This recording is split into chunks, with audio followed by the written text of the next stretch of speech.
Hello friends and welcome back to Too Many Minis. My name's Ossie. Games Workshop have unveiled so many minis this week. I didn't do a video on Thursday with the Lord of the Rings stuff or Friday with the AOS and whatever. I was like, it's too much stuff. I'm just going to cover it all after the weekend.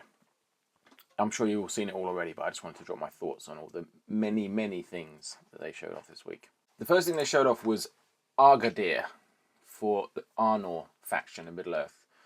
It's kind of, they showed off last month, they showed off the Arnor cavalry, and Argadir is a guy to lead them. So the Knights of Arnor can be led by Argadir. He's a made-up character by Games Workshop. He's got a Master of Battle on a 5+.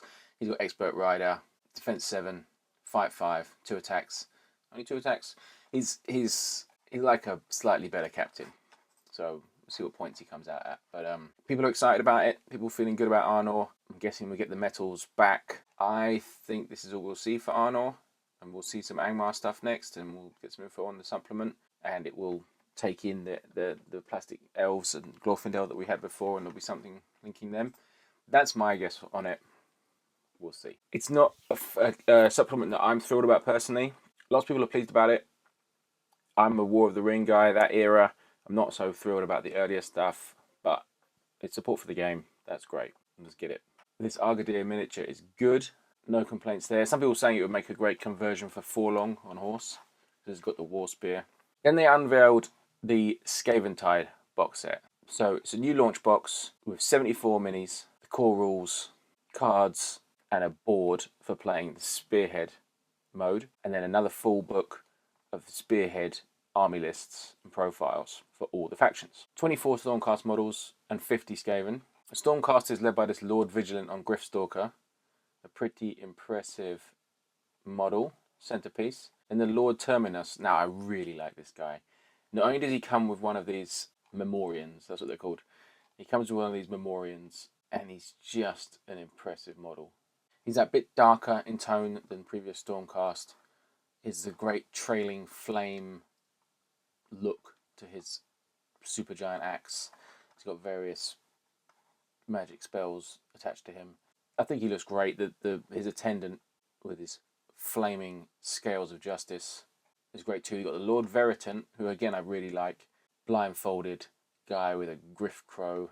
Griff Crows seem to be more dog than crow, but they're cool. You kind of need to see the side angle to see what the head is really doing, see how crowy it is. Lots of flames. More flames on the Night Questor. Not crazy about that head. It's very Hero Quest. Then the Reclusians. Again, I love these Memorians. I think having mortals with the Stormcast really gives the Stormcast their scale. Having small guys next to them just ties them into the real world and makes them a bit more grounded in the larger mortal realms. New Prosecutors, the big wing guys. I like these. I think it's going to be really nice to paint them up with the effect on the kind of tattered edges of the wings. Like they have wings and then they have a kind of flying power emanating from them. New Liberators are not very thrilling, but I guess they're Liberators. They're not supposed to be super thrilling. They do look better than the old ones. I like them. That's about as far as it goes. It's the Skaven half of this box that I'm really excited about. I will get the box and I will paint up both sides at some point. The Stormcast will get their love, but the Skaven are incredible. The big Claw Lord or Norbeast, that's much more sort of grungy and decaying than I thought it was going to be. He's got a great kind of repeater pistol, and that's a hell of a model to get in a launch set. You know, kind of push fit. Super. Lovely new Grey Seer. I always like Grey Seers. They're a great part of the Skaven lore. And this is another good one. It's got a lovely base with little rats on it. And fantastic model. Warlock Engineer I love. We saw that already, but this is the thing with these Skaven. They're just perfect. They're like, that's exactly what you want the Skaven models to look like. Rattling Warp Blaster. Again, incredible model. It's just like, there's no limit. Like you could have a great drawing of Skaven. Can you model that? Yes. Now they can just model it just as well as you could draw it. I don't know where they go from here. These are perfect. Rat Ogres I like. I've never liked Rat Ogres before. I've always thought they look really awkward and weird. These ones are good. They talked in the reveal as if they had build options within the core set, which would be really cool. Warplock Jezzails. Again, this is an updated model, and these are fantastic. Just perfect. They've got so much more dynamic poses. You know, the old Skaven range is very much from the Warhammer Fantasy Battles era, and everything is a bit static, repeating, front-facing. These are much more at home on these round and oval bases. I think they can be fantastic to paint. The kind of modelled on wood grain is going to come out great. And if you just contrast painting them, they're going to look fantastic, which is what I'll be doing for sure. 40 clan rats. I've got quite a lot of clan rats to go. I'm going to do a video on the Skaven stuff I've got to go, but that's cool. I'm up for a really big horde of Skaven. These clan rats are pretty much in every way an upgrade on the old ones. I don't think the old ones will look out of place mixed in, but these are that bit more dynamic. They really look fantastic. You've even got enough variety that you're not really getting much in the way of repeat sculpts. Or let's say you can have two different banners. They've got leader options. I think it's a fantastic set. And then the box has everything you need to play the new Spearhead mode. A Spearhead is like Combat Patrol is for 40k, except it's clearly a lot more thought out, a lot more self-contained, and there's got a lot more variety to it. So you play with mission cards and twist cards and that kind of thing. You play on a very small board. You're playing on basically a kill team board, a Warcry board, and it comes with terrain for it, which is a very small amount of terrain. But when you see a board set up with those Spearhead forces on, there's not a lot of space. So I'm a bit dubious about the small board with the high number of models. But the people who've tried it, was a great article on Goonhammer about the game. They were saying it's really good fun, plays quick, and everyone that's tried it seems to be very keen on, trying out different armies and getting different Spearhead boxes and painting them up. And I like that. The same as Combat Patrol. I like the project of having a small, self-contained army. You're not trying to sprawl up to 1,000, 2,000 points and beyond. It's just a little box of 500 points or less, basically, and you do that, and you get a little hit of that army, but you don't get exhausted. They don't outstay their welcome. So I'm going to be quite keen on Spearhead. I need to find some people to play it with, but it looks good to me, and I like the idea that you're basically getting the equivalent of the compendium for Kill Team in the box. You're getting Fire and Jade book, which has all the army lists and army rules, data sheets, war scrolls for all the factions, including the Sons of Behemat, who don't have a Spearhead box. You just be taking 3 of the giants. A big, lovely core rulebook, General's Handbook for playing match play in a card form. So it's a really complete box. It's really thought out. They're just getting better and better at making these launch boxes, and I think this is a stunner. I'm going to be all over this. I was hoping for more of the mortal stuff in the Stormcast side. I really like that, and I would be happy if they kind of tied them in more to the Cities of Sigmar, which I love, the new Cities of Sigmar. So I would be happy if they had a kind of mortals fighting alongside them. They don't have that. They've got some attendants that I think really just act like tokens. I don't think they're not really units in their own right. They're tokens that you can remove as you use things up in game, like the Armorium Cherub or something in 40k. But I love the look. So it's more Stormcast going more in the right direction for me, just like last edition was.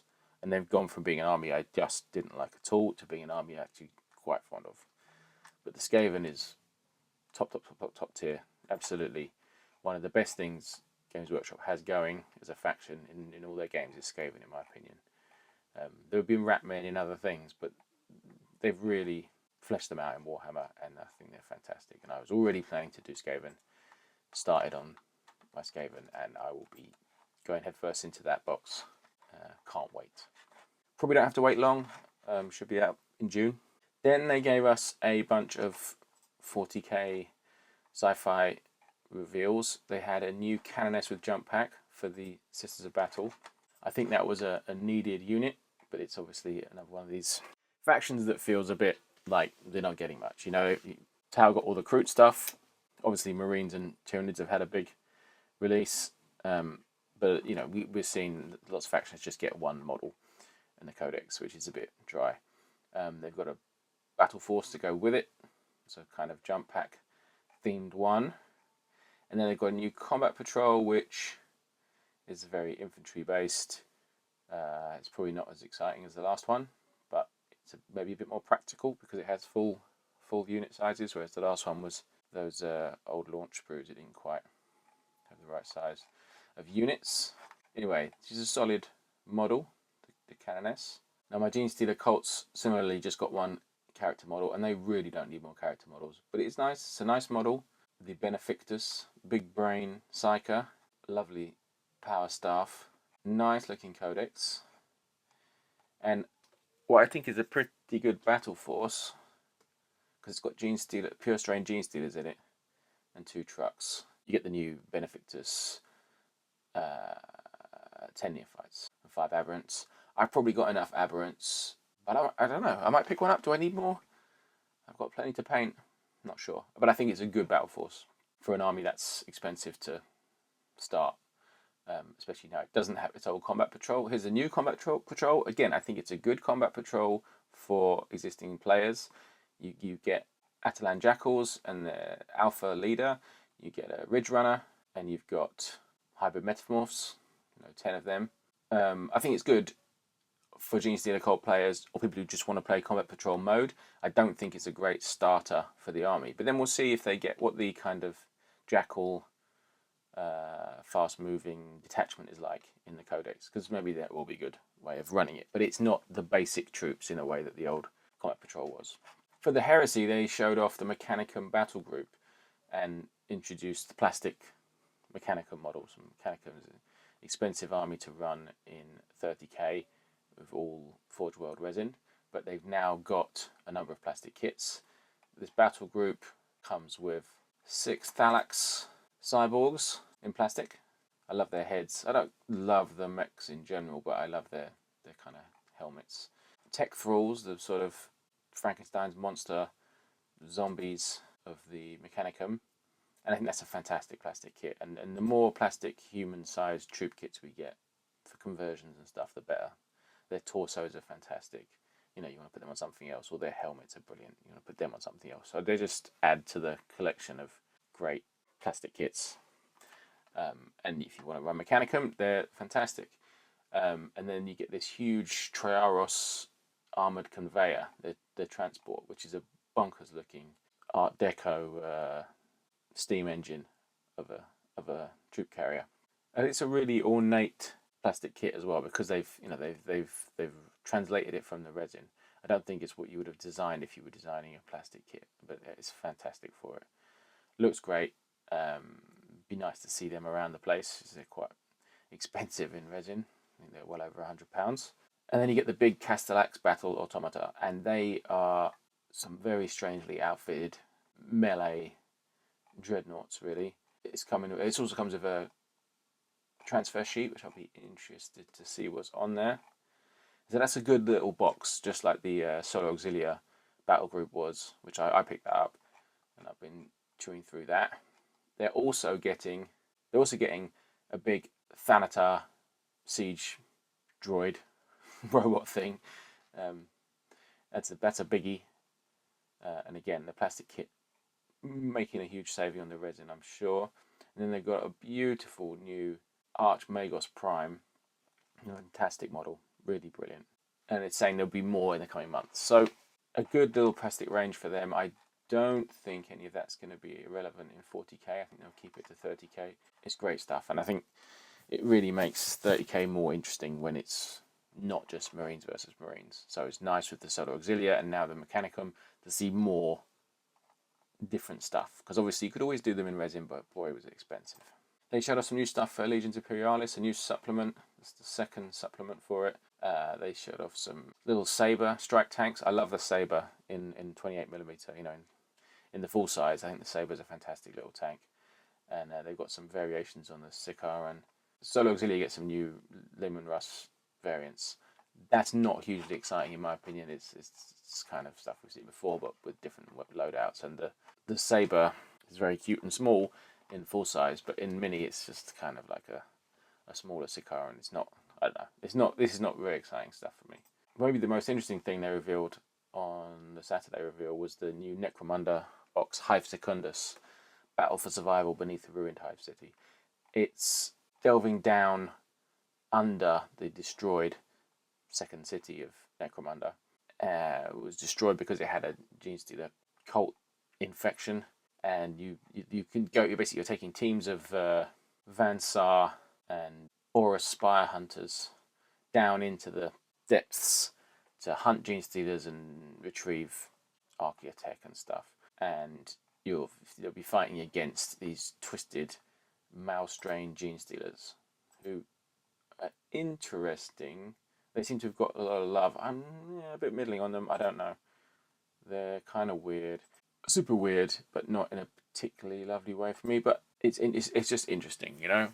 Vansar I don't generally like that much, but people do fantastic paint jobs on them, and it's a lot of good high tech stuff. The kind of hive scum with Genestealer cult heads isn't very thrilling for me because I've already done a bunch of hive scum with Genestealer cult heads. So but they're good new heads, I guess. They're kind of more corrupted looking and ugly than your regular cultist heads. The board that it comes with is kind of boring, and whereas the last big Necromunda box set, Ash Wastes, had incredible terrain in it, this has some like barriers that's kind of boring. So that's not thrilling, and you know, one of the best things about Necromunda is the terrain, so that's not particularly thrilling. I think they said they've got more new Ruined Zone Mortalis terrain to come, so I guess you can mix your old Necromunda terrain with some new Ruined stuff to represent this destroyed hive, but not so thrilling. It's for me as a box. I don't love any of the models in it, apart from maybe the weird little Genestealer flying bugs. They're kind of cool, but it's interesting, and I'll keep an eye on that as we learn more about it. And that was all the new reveals. And then the Sunday previews, we had the last Dawnbringers book with the big Abraxia Chaos model with a bunch of the funny Chaos Horsemen, and then they've got all the Dark Oath stuff releasing separately that was in the army box, and the stuff that wasn't in the army box. The Sekar Fang of Nulamia, who was only in the Soulblight Battle Force thing before, and the same with the crazy Crone Seer from the Dawnbringers book. So there's some fantastic sort of centerpiece models coming out. And then they got a 40k terrain MTO with some interesting bits. The Void Shield Generator is a great piece of terrain coming back. Some lovely stuff there, which price dependent, I might grab a couple of bits. Jordo Fresh Breeze for Blood Bowl, and then this Quest to Mount Doom, Middle-earth adventure game, which looks a bit dubious to me, but maybe it's worth picking up. Again, it's going to be very price dependent. It comes with a gold plastic Fellowship of the Ring, but it's the kind of thing you don't really find anything out about it until it's out, and then it's sold out or whatever. So I don't know, it's probably a skipper for me. And you can get a plush Spanner Grot, or Little Unclean One, if you want. Too many minis. There's a lot of stuff coming. I think I'm going to be concentrating on that Skaven stuff for June and beyond. That's going to be a big thing for me. I've obviously got a billion projects underway anyway, but that's how I like to roll. Let me know what you're excited about. Let me know what you're thinking of picking up. What's going into your, like, oh yeah, okay, in June I'm going to be painting this. In July, maybe that. We had a Lord of the Rings, Middle-earth Made to Water Rohan stuff this last weekend. I'll be picking up the rare Captain from that. But it's good to see the Middle-earth releases reappearing. We had the Osgiliath terrain box. So the gears are starting to turn again on Middle-earth, which is great to see. We're streaming Thursday nights and chatting lots on Discord. Join that. Nice people. Good stuff. Painting together. Thanks for watching and everything, and I will see you next time. Thanks. Bye.